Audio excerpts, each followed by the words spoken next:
just wanted to touch base for a moment and talk about politics as it relates to business in your everyday life. I'm hoping that this works for you if you are at all confused about this whole conversation around DEI.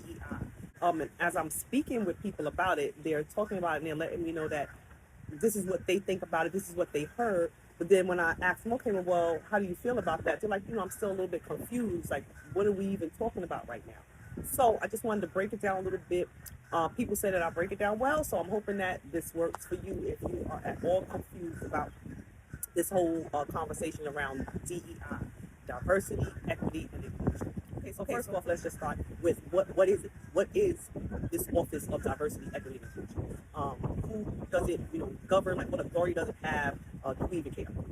So, for the most part, you kind of shouldn't really be too bothered. The real bothersome part about it is what it really means for the overall view that America is trying to put out there. So, when we think about the Office of Diversity, Equity, and Inclusion and who it is that they, quote unquote, are authorized to assist, those people, automatically in your head, you think, oh, discrimination, black people.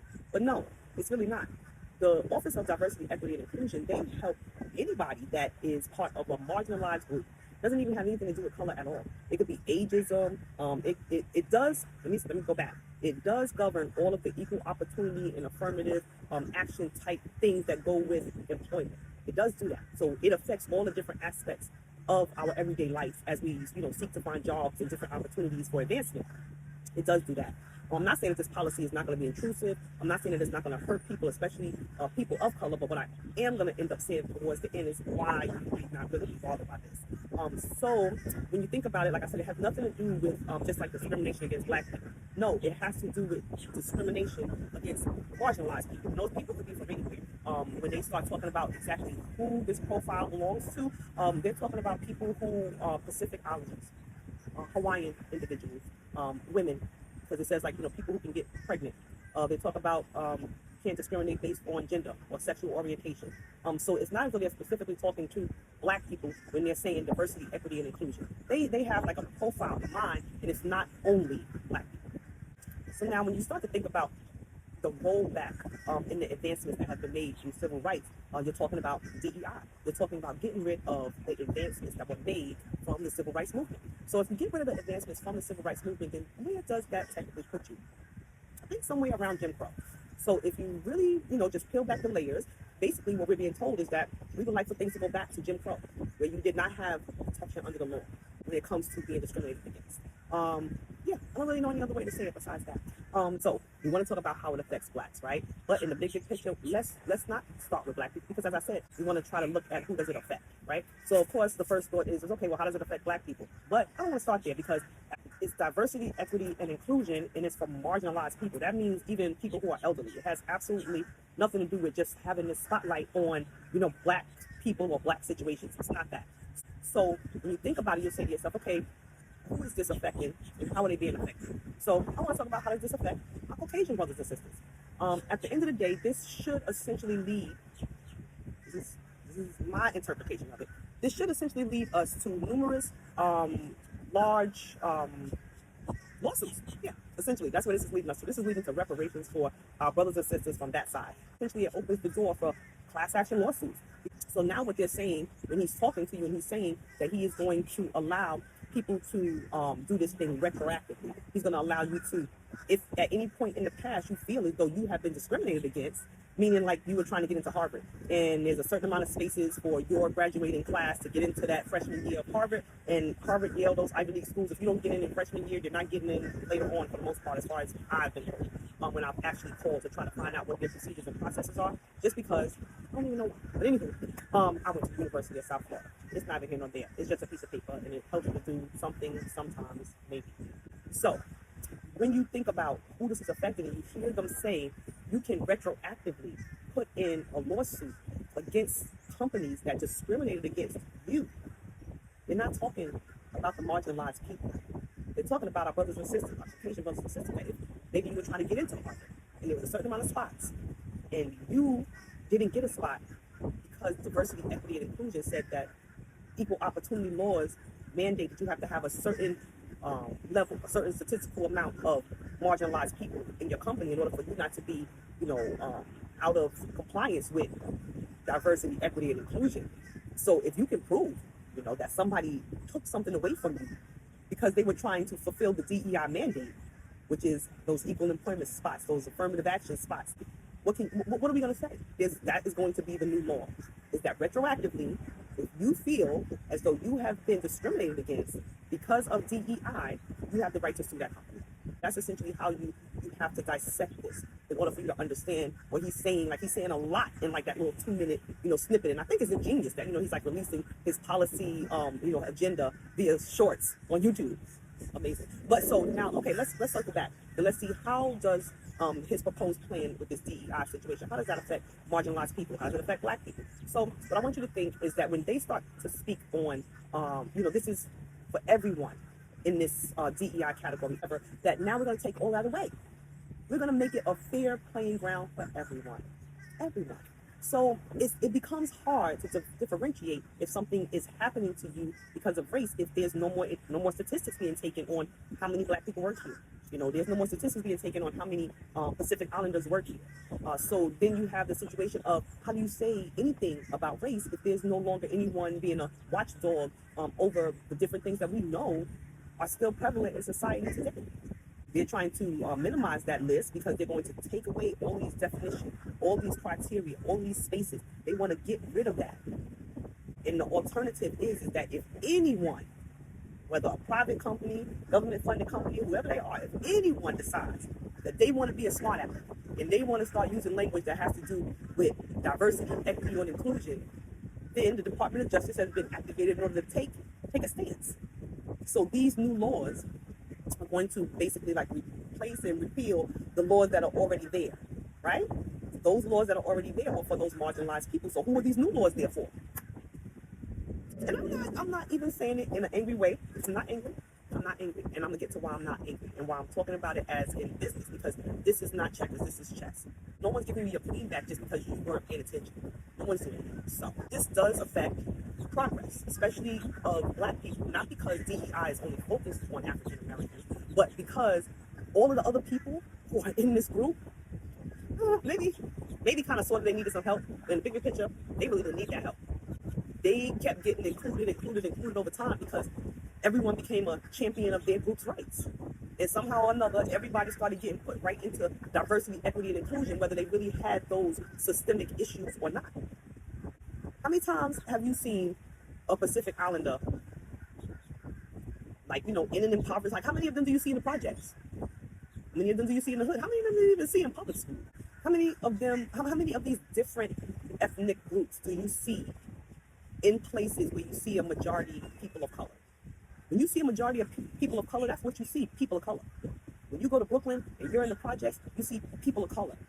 You know how they do the stats? And they put everybody on there, and when the group is so small, they just put other, and then they just have a little slice. That's how it is in most places that are considered the ghettos or the slums or the projects or low-income housing or any of these other things. You see mostly people who look like me. Now, I already know that there are some places that are tucked away in cutesy little neighborhoods, and those places are low income too. They're tenement buildings, they just like projects, they're tucked away. Because those are the places where it's socially acceptable for those other people to be.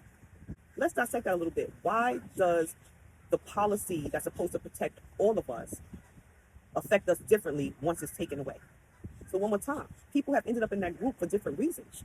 And so you have to then look at your society, look at your community, look at your surroundings and say to yourself, okay, are there differences between this group of people and this group of people?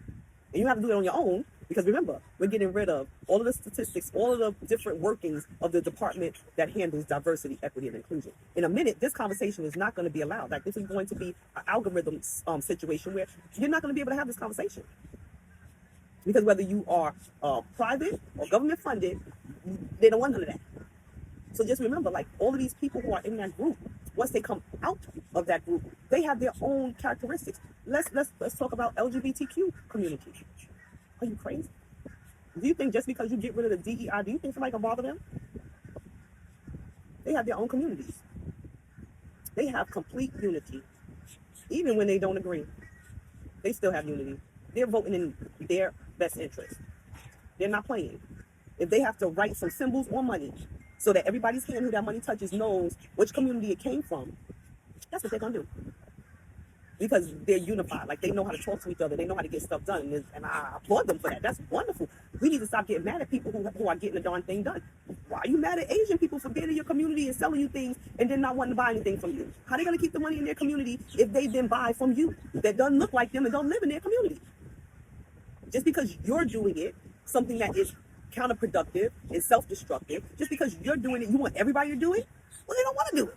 They want to be unified. They want to keep their money in their community. And they don't care how that bothers you. They don't care how you feel about that. They don't care what you say about that. They are going to do what the heck it is that they want to do when it comes to their culture, when it comes to their children, when it comes to how they do whatever it is they do. They're not trying to hear any of that nonsense because it is counterproductive to the morals and the values that they were raised with on how we keep this thing together as Pacific Islanders, as LGBTQ community, as whatever the group is other than us, African-American Black people here. So no, DEI being taken away is not going to affect everyone the same, because everyone didn't get into that group based on the same criteria. We came into the group because our ancestors were enslaved.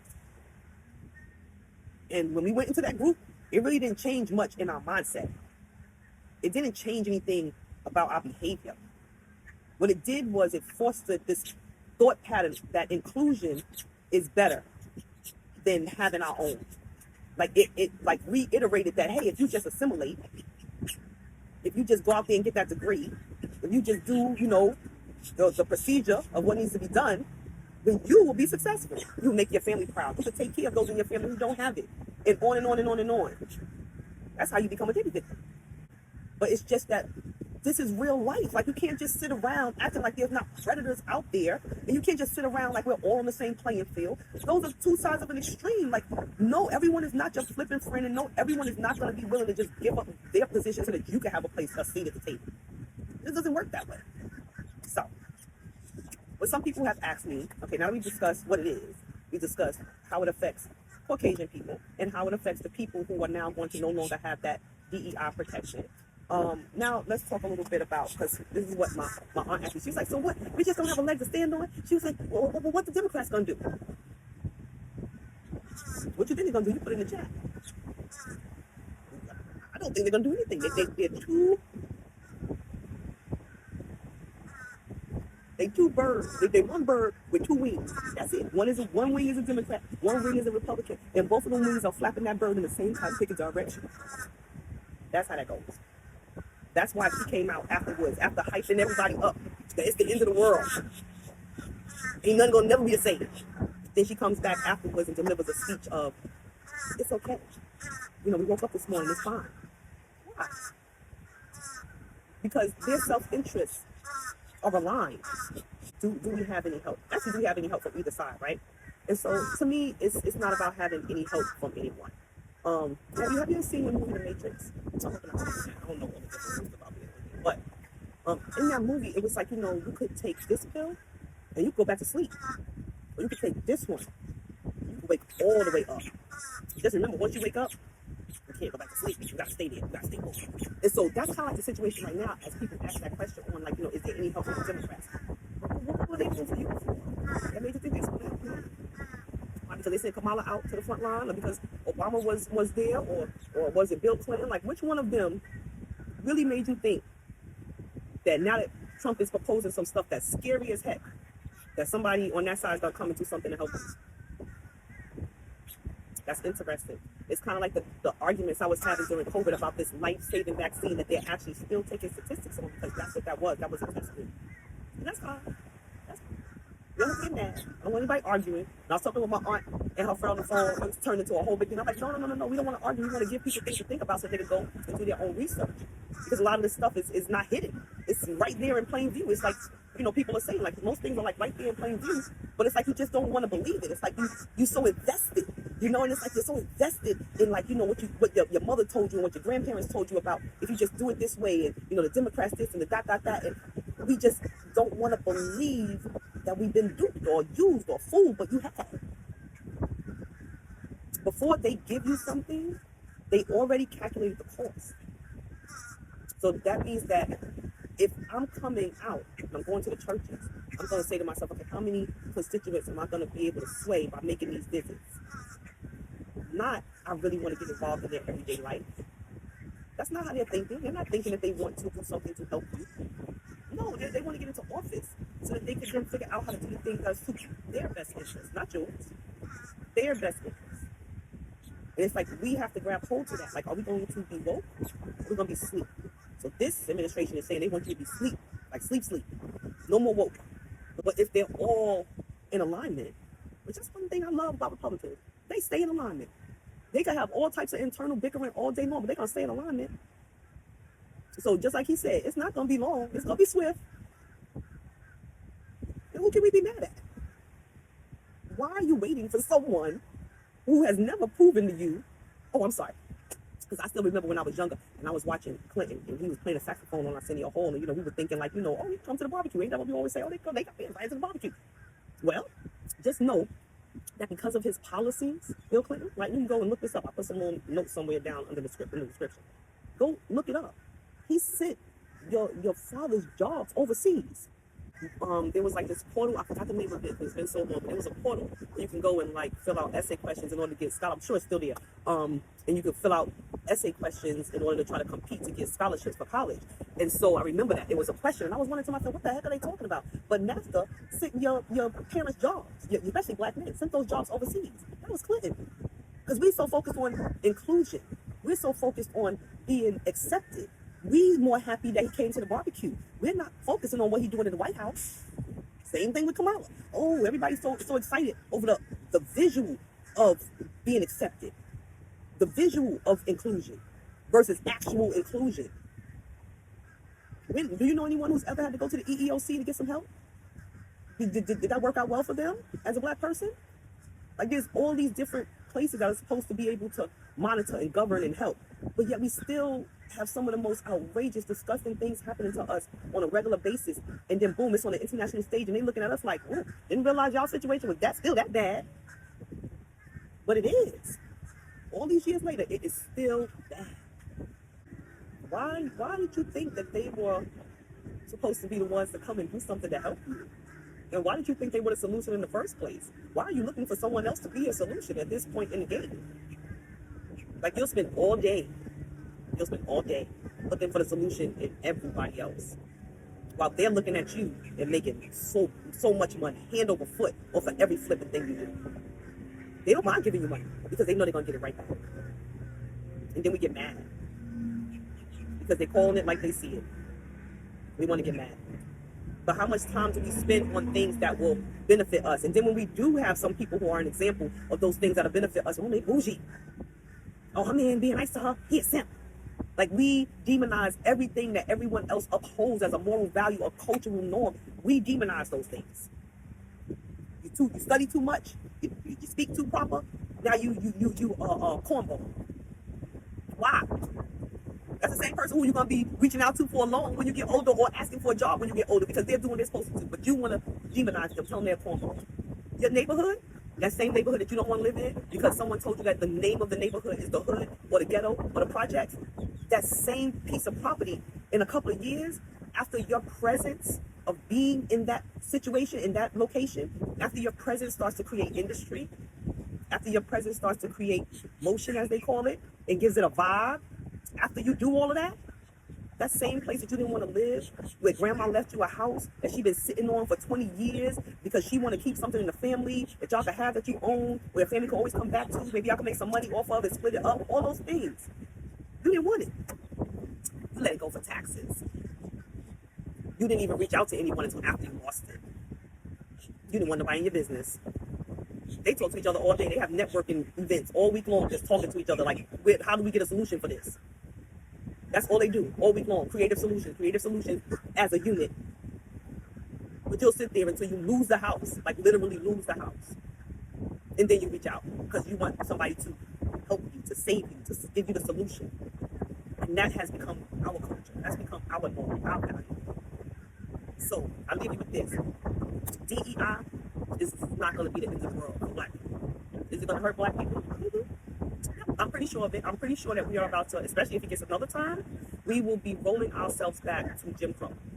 That's what's going on. And I say we because we essentially put ourselves here by selling grandma's house and by spending more time shucking and jiving and paying attention to what someone's doing in the White House and how that directly affects our everyday lives. By just doing the nonsense. Like completely doing the nonsense and being okay with it. Getting that, WAP mentality. Like that is the solution. When every female that was born that way is walking around with one, and actually there's some out there right now who's buying them. But you think yours is so wonderful? But that's a whole movement. Why? Because somebody made a song about it and you think that person is popular. And so you are going to now base your life on how to figure out how to get flown out versus how to figure out how to make enough money and put yourself in a position through investments, through entrepreneurship, through anything on how to get it for yourself. That's not what's being promoted. What's being promoted is that my WAP is so juicy and wet. It is so wonderful. I throw it in the air and then turn into sunshine. And so I'm going to base everything in my life, all my goals, all of my ambitions, I'm going to get this. I'm going to get that. I'm going to do all of this nonsense in order to put myself in a position for my WAP to take care of the rest of my life. What happens when you turn 35 or 40 or 45? So you're going to be a MILF, still trying to chase after this WAP bag? And then you turn into, those watch jobs. Because now you're that old, still trying to look that young. When everybody has been watching you for years and they know that you're not that young. They know you're that old, and they don't really want to milk. They may maybe get a couple of publicity off of you for a second, but they don't want that. They want something new, and that goes from the top tier all the way to the bottom. The thing is that you're supposed to be putting in the effort in order to have it for yourself. You're supposed to be putting in the effort in order to acquire it on your own. There's nothing easy. I tell my son that all the time. The more you look for something to be easy, is the more you set yourself up for failure. Because there's not very many things in this world that are easy. It's just not. All right. So that's what I want to leave you with. So now there's this game. I don't know how popular it still is, but I'm pretty sure there's a lot of games, that follow that same concept of you have to build your world. So you start off with, a plot of land, and then you plant some, vegetables, you build up a garden, you have your house and all that stuff, but you're building it from scratch.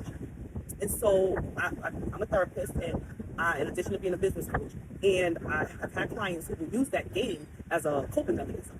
And so I've done some, home appointments, and when I get to the house, I'm what you up to, blah, blah, blah, blah, blah. I'm watching my garden. I'm like, huh? I'm watching my garden. And so I'm so over the years, little tidbits from here and there and so forth, and I can understand the concept of that game. So the concept is that if you don't pay attention to your garden, when you come back, while you were gone, somebody may have stolen your vegetables, or somebody may have just trampled everything just for the fun of it. Anything could happen to your stuff if you leave. So what they would do is they will form alliances. And someone will watch it, so the other person could go to work, go to sleep, or whatever it is that they had to do. And when you had to do something, the other person who you was watching for, they'll watch for you, and all of the kind of stuff. You have to, get your defenses together so that when people try to come and take your stuff, you have some type of defense mechanism in place. And it was a whole strategy of how to survive. But yet we don't. They laid it out for us in a game. There's so much stuff right in plain sight where if you would just keep your mind in business mode, even when you're in recreation mode, you will realize how many clues there are to what you should be doing creatively, entrepreneurially. There's so many clues in the world. So take that same game and relate it to everyday life, relate it to politics, relate it to anything you want. You can't do it alone. You can't do it easy in your spare time. Oh, I'm gonna play this game in my spare time. That's not one of those games. Every time you come back, you're gonna be starting from scratch if you do it in your spare time. You have to form alliances. You have to have some type of unity and some type of strategy in order for you to be effective, in order for you to get things built up.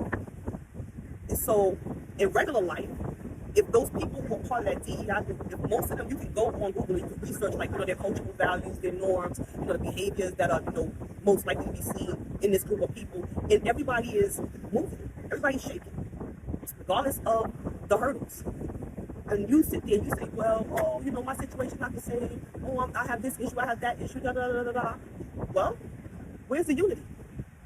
Oh yeah, we don't have none. How do I know? Oh, because there's a day out of every year that we're actually supposed to come together and show our economic strength. We're not supposed to buy anything. I don't know what that day is. Do you? Put it in the chat. I don't know that day. Then I know a whole bunch of other people that don't know what day it is. We know it exists. Ever so often I might go look it up and try to remember. But if it was ingrained in us, if it was like our cultural value, our norm, that no, we show our economic strength every freaking year. We don't shop on that darn day. Okay, what we need, we don't do it. But we can't. Something that simple, we can't even do that. We can't even agree on diversity, equity, and inclusion because even our own selves within our group, they are those of us that don't even want that. Feel like it's a handout. Not to mention the fact that it works a little bit, but it's not like it's making this gigantic dent on, the economic situation of Black people as a whole in the country. We still meet all of those bottom tier criteria statistics that they take on us all the time. And whether that's true or not, I don't even know. But I know that we always in those tiers. And if we look at our neighborhoods compared to the other neighborhoods, then I guess that looks mostly right. And it doesn't need to. Those same areas, those same projects, those same ghettos, when it comes time to gentrify an area, that's where they go. Because it was valuable property. You were right next to downtown. You're right next to the highway. You're right next to the water. But because you didn't take care of it, because somebody told you that it was good. Somebody told you that it was a project. So you said, I'm screwing this place. I'm not going to keep up the grass. I can hang my curtains on the window. They could be sheets. It don't matter. My kids can play wherever and leave their bike and leave their toys and not pick up their juice boxes and da-da-da-da-da. Because who cares? It's just a project. I don't want nothing to do with this any darn way. I don't care how it looks. Oh, they cut their grass for them over there. That's the city coming over there and cutting it with our tax dollars. I'm not going to be cutting the grass over here. I'm not going to be cleaning up the alley. I ain't going to be doing that. I work all day. So, what are you mad about when they come in and they gentrify the area and now it looks beautiful? They don't develop community organizations. They got watch clubs. They got all kinds of stuff going on in that same neighborhood that you didn't want nothing to do with because somebody told you what it was called. So I don't understand what we're mad about. If you sit there and you wait for someone else to give you the solutions, then that's what you wake up with. Your vegetables all destroyed because either someone came and took it and they gone with it, or they just felt like, I don't even want you to have it and just trample on top of it. How many things do we give away? Isn't grading authentic to where we come from?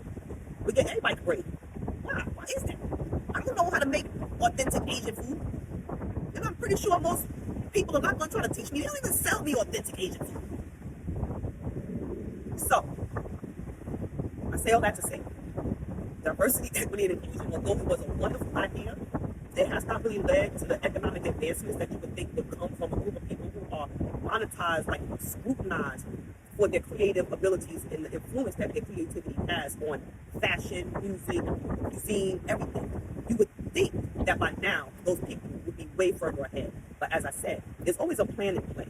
If you don't have unity, if you don't have a solution, then you're waiting for someone else to say, you know what, I'm going to give up my seat at the table and give it to them.